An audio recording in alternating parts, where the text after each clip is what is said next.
Hello and welcome back to my channel. I am so happy to have you here with me again. Today we're going to share with you how I made this historic replica lighthouse in miniature from the ground up using only household items and recycled bits and pieces. We believe in recycling in our house, so we do that all the time. That is nothing new for me. However, for this particular lighthouse build, I wanted to challenge myself to see if I could do the entire build from the ground up, inside and out, all the way down to the littlest of details, using only items found around my house. These recycled items could mean leftover materials, recycled items, repurposed, and even items found out in nature. The one exception I gave myself is that I could use things needed such as paint, glue, tape, tools, resin, anything like that in order to complete the build, which I basically already had all these things in my studio anyway. Oh, and LED lights, because what is a lighthouse without any lights?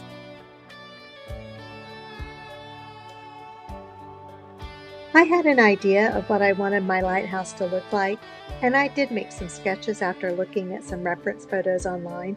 And like most of my builds that I do from scratch, things change as I go along, and this build was no exception.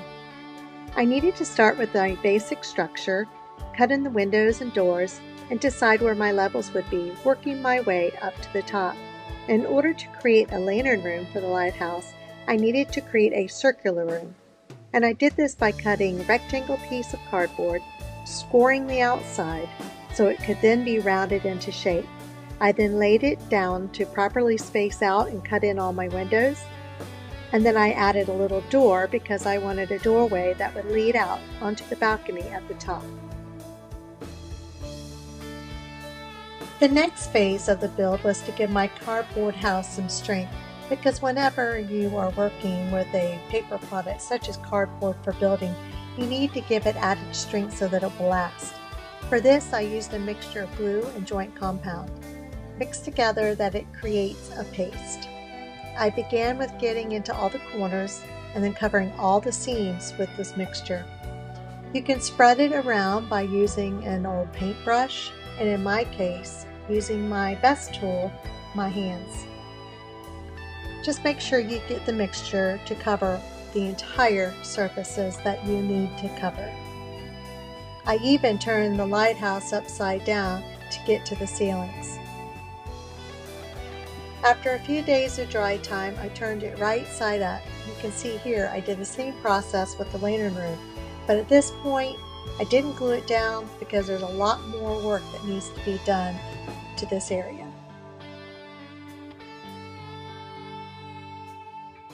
When it came time to paint, I painted the inside walls and ceilings in antique white, and I painted the outside of the lighthouse kind of a sandy white.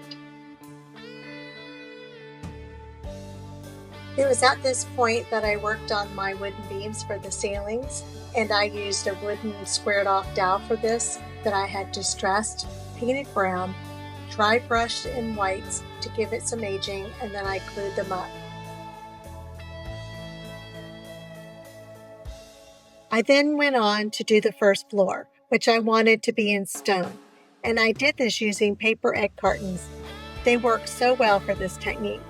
And also nowadays inside boxes, you'll find that instead of companies using styrofoam, that they use a strong paper packaging material that holds your product, and I've used this as well. After tearing all the carton paper into small pieces of various sizes, I put them into a bowl of warm water and white glue and let them soak until soft and pliable. Then I started to place the pieces down on the floor to create my stone look.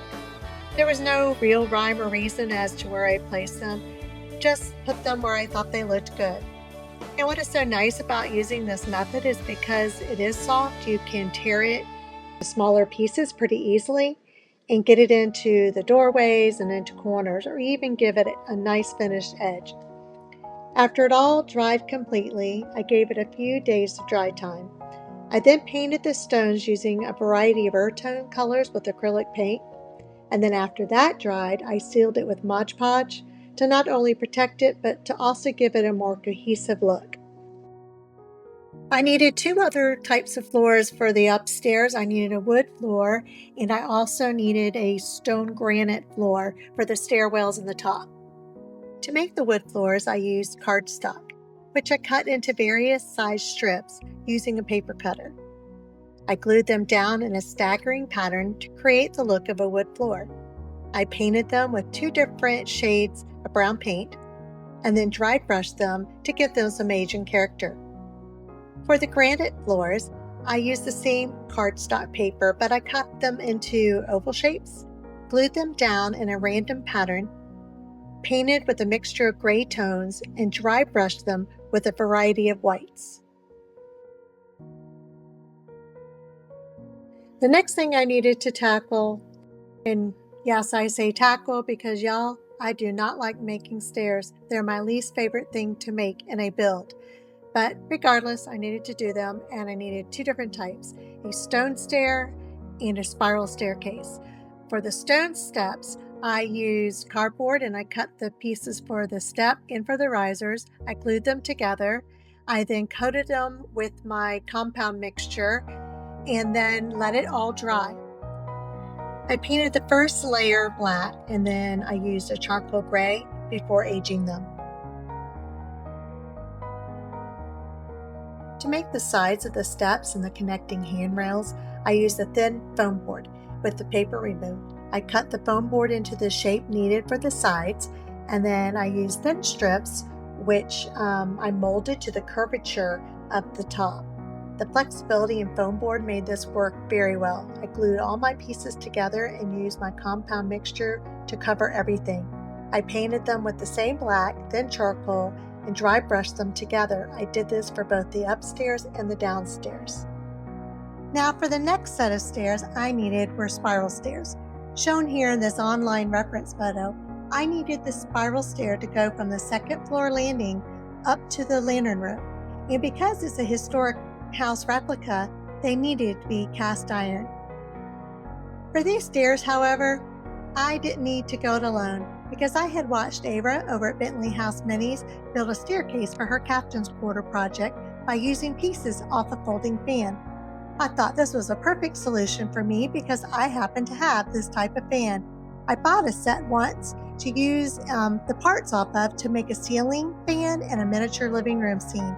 So it was a perfect solution and I definitely wanted to give it a try.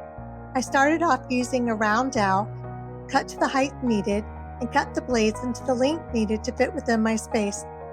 I started from the bottom rung and glued on the pieces, rotating the dowel as I went up.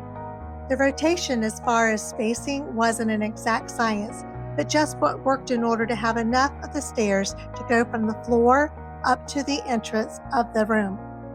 I painted wood glue all over the wood to give it more strength and also so that the finish would look more like cast iron.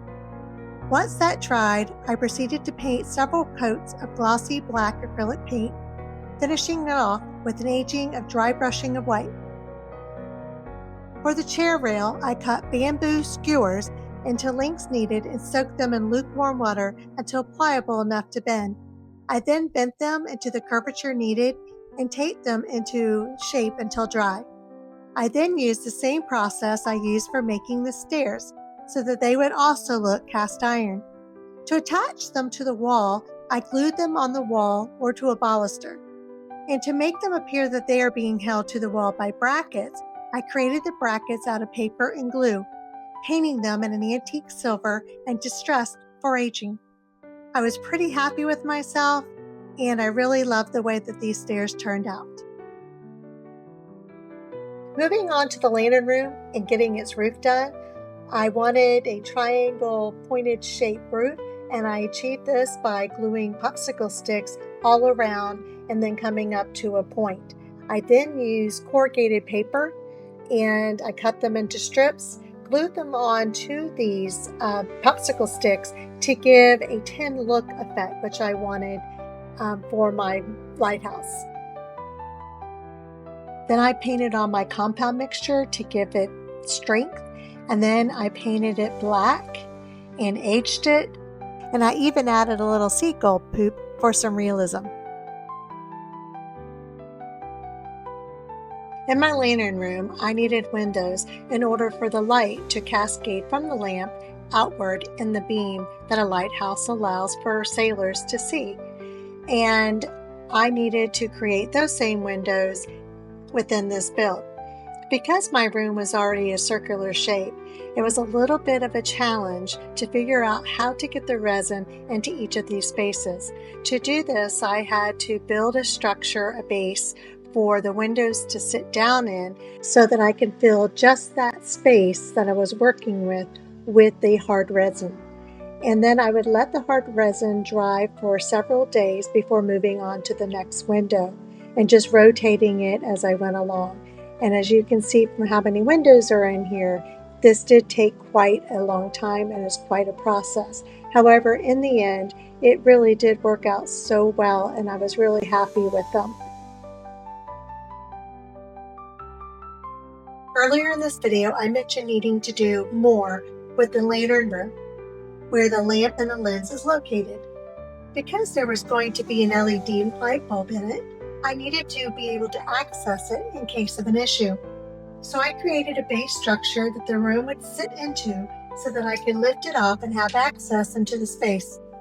I made and added some stone steps from the door down to the upper deck platform, and I made these the same way as I did the stairs on the first and second floors.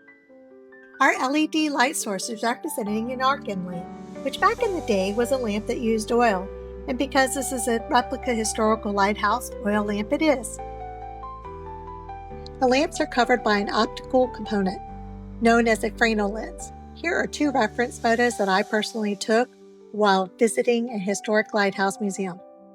And what their function is to intensify the light from the lamp into a powerful beam which allows it to be seen from many miles away. I tried several things around the house to put on here to create the look, but I couldn't find the right thing until I was given an antique little crystal glass piece with a broken lid, and it worked perfectly to complete the look and function. And talk about repurposing, this now little Fresnel lens was once a fancy individual salt shaker which would have been used at a table setting. But since I've been speaking about the lantern room and the source of light, I figured this is the best place to talk about how I made my oil barrels and the use of oil barrels in a lighthouse. When lighthouses were run by oil, the keepers had the crucial daily task of transporting the oil up to the lantern room to keep the lights burning. This would have been done every morning after extinguishing the lamp, and the keepers would prepare the lamp for the next evening. The oil would have been stored in oil barrels as seen in this photo that I personally took, and these containers would have been stored in a separate oil house due to the fire hazard. The oil buckets would have been filled and carried up to the lantern room by the lighthouse keeper, and I cannot imagine how grueling it was to carry buckets up so many steps every day. I created my oil barrels using toilet paper rolls cut down to size, painted with wood glue, added bits of wire, and even used old tiny fuses to simulate gauges in the spouts. I then painted them black, then silver, and then gave them a copper rusted effect. I made the buckets out of paper and handles were bits of old wire. The shed for my oil barrels and where they would be stored was made from foam board, wood, and also the paper on top was the same corrugated paper that I used for the very top of the lighthouse to give it a tin roof effect. I did place my storage shed next to the lighthouse keeper's outhouse. Now historically this would not have been a thing or accurate, but for my space, it is where it worked best. For the top of the lighthouse, which we will refer to as the balcony deck or gallery as it's known in lighthouses, this would be at the top and it would circle around the lantern room. I wanted mine a little bit bigger than normal, so I created more space and not just the narrow walkway with railing that you would see in many lighthouses. The recycled materials I used, well, I made the railing out of something that we have in abundance in this household, bobby pins. and I thought they would be the perfect material to use to make the railing. I used super glue to seal up the space where the bobby pin opens and closes, leaving only the U-shaped section exposed, so that I could later send an old chain through it. As I placed the bobby pins into the cardboard edge, I used the compound solution to secure them. As the solution dried, I knew it would hold them in place securely. Once dried, I painted the building part the sand white. I did charcoal gray for the balcony floor, and the bobby pins I painted black so that they were more solid in the areas where I had used the glue. I then used an old chain which I fed into the very top opening of the bobby pin all the way around, and it really turned out really well to give me a finished look on the upper railing.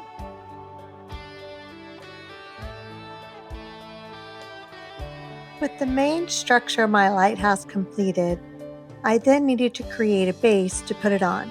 I found an old corner TV table which I took apart and modified, adding a straight closed-in back and shelves. By adding a back, it actually created a space which was perfect to hide all my various LED wires.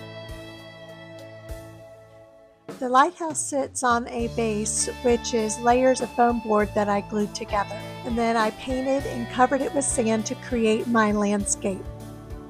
And this base is cut in the exact dimensions as the top of the table. I painted the old TV stand table with white paint with sand added to it for texture, and then a medium blue inside to create depth. And using epoxy sculpt, I created coral to run up the front and the sides of the table. Not only does it give it a very cute aesthetic look, but it ties into it being an ocean theme beneath the lighthouse. I then moved on to some exterior work like my rocks and trees. The boulders and rocks I created with insulation foam and cut into rock shape, gluing them down and building up the structures resembling rock formations. I painted them all with a base coat of black, then used variations of gray and dry brushing of whites to give them the look of real rocks.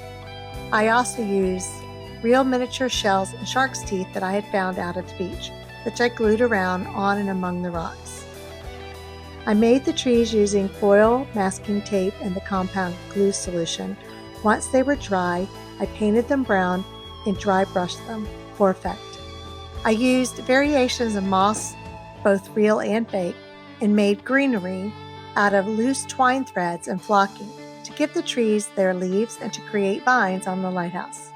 I even built a cistern for the lighthouse's rainwater storage and supply.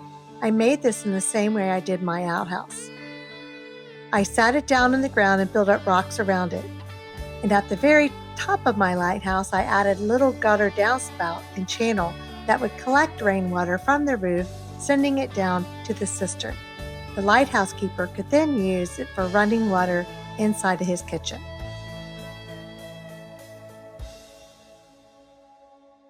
There are so many fun items and details that I did within this build, and it would be just too long of a video to talk about everything. But I do want to highlight a few other things that I made other than the main structure. All the rest will be shared at the end during the video montage, so stay tuned for that. One of the items I wanted to share is creating of a rowboat, as seen here in this photo I took while visiting a historic lighthouse. After seeing it on display, I knew I had to create one for my lighthouse as well. I started using thin white foam board, which I mentioned earlier when making my stair banister, as it is easy material to mold and bend to shape. I cut the size and shapes needed, then glued them together and allowed it to dry. I then cut strips of cardstock so that I could glue them onto the wood board, and those pieces of paper would simulate the wooden boat. I then painted the boat brown and aged it with a bit of dry brushing. The paddle holders are recycled little beads. I made the paddle handles with skewers, and for the paddle part I used leftover pieces of rubber mat cut into shape. In this photo you can see that I launched the boat into the sand. And here are some other items that would be found in the water, such as a crab trap and the trap floating bobbers. And leaning up against the lighthouse, you see a fishing rod and a net. I used a very thin dowel for the rod, and the reel was made out of 2 tiny little buttons. I used pieces of metal to simulate the brackets that the fishing line would go through, and the fishing net is another small thin dowel for the handle and a recycled tea bag for the net. For the lighthouse keeper's bed, I used the leftover pieces of wood that I had in my wood box. First, I did draw out a pattern, and then I cut the pieces according to that pattern. I glued it together, starting with the headboard and then the footboard. And then I put those pieces together using a solid baseboard. I glued everything together, let it all dry. After it was dry, I painted it brown and gave it a dry brushing for character and age. For the mattress, I used a piece of fabric batten cut to size, and then I glued it all together like a pillow, leaving one end open so that I could stuff it with bits and pieces of Amazon packaging to create the bulk. The material I used for the sheets and the pillowcase was a recycled nautical themed baby shirt, and for the blanket, some old sweatpant material cut down, folded, and glued to the end. In the lighthouse keeper's living room, there is a desk that I built from a pattern created by Ara over at Bentley House Minis. I made some modifications to her original design because I needed a different top shelf. Sitting on this top shelf is a little ship that I made. I started out with a blank piece of wood, which I then used a Dremel to carve out the hull. And then I added strips of paper, thread, and various tiny pieces of wood to continually build it up until eventually it resembled the base of a ship. I then added threads for ladders and the sail ropes, as well as material for the sails and crow's nests, which were made out of bees. I like the way this turned out. It was really cute, and by sitting on his desk, it added charm to the room.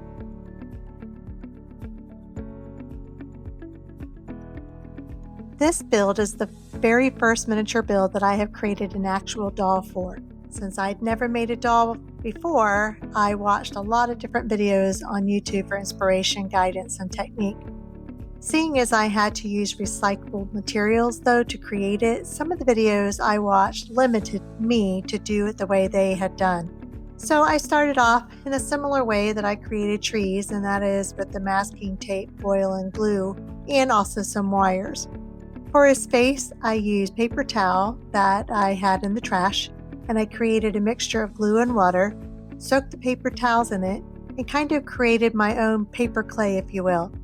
I then smashed it down to the end of the toothpick, and using a ballpoint stylus, I started to create the structures of the face, with like the eyes and the nose and the mouth, like you would in clay.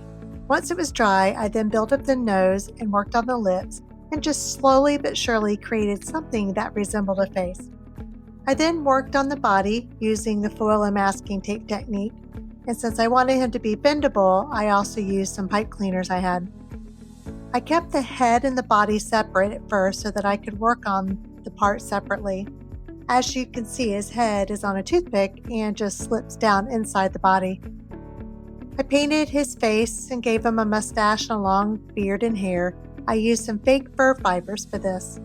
I did look at some online photo references for actual old historical lighthouse keepers for inspiration, so I knew what I wanted him to look like. For his hands, I cut out hand-shaped from paper and layered wood glue on them to give them shape. I knew he would be holding a book, so his hands didn't need to be perfect, which is a good thing because they are far from it. His clothes are made from materials I had and cut down to a pattern of his size and glued them to his body. His shoes were created from built-up wood glue and painted. I made him a tiny pipe and a pair of glasses. I loved playing with his position and location within the project before placing him permanently on the couch. One last special little detail that I would like to add to this section of the video, and mainly because it's a question that I get asked by almost everybody who looks at the lighthouse, and that is, what are my light covers made out of? Believe it or not, they are parts off a little pink hair roller. I took off the outer layer, and inside was the plastic part, which I cut down to size, covered in Mod Podge and painted shiny black to look like iron. I used these in different variations for most of my light covers throughout the entire project. It's such a cute way to repurpose an everyday item. Although there are so many more things that I can explain on this build, it would be too long of a video, and also, as I stated in the beginning, it was not going to be a full tutorial, but just an overview of my recycled project. I do plan to make future videos on my channel where I will explain and share how I make different items in greater detail, so I do hope you will come back and join me for those. But for now, let me finish off this video with fun photo montage of the finished lighthouse displaying the many details completed within. Please enjoy.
Thank you for joining me with my Lighthouse project.